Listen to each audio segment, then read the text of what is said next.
How to build a reliable upside-down mounted Lazy Susan.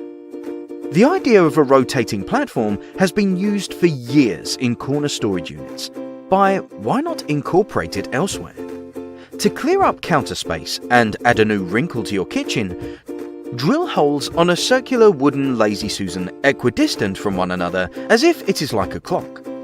By mounting a simple bracket underneath a cabinet, slide on the Lazy Susan and place either coffee mugs, pots or utensils on the hooks, allowing you to rotate them seamlessly. Tip: place a freestanding Lazy Susan sphere on an entertainment center to make your TV capable of swiveling 360 degrees. The weight of the television set will ensure the platform will not slip. Done!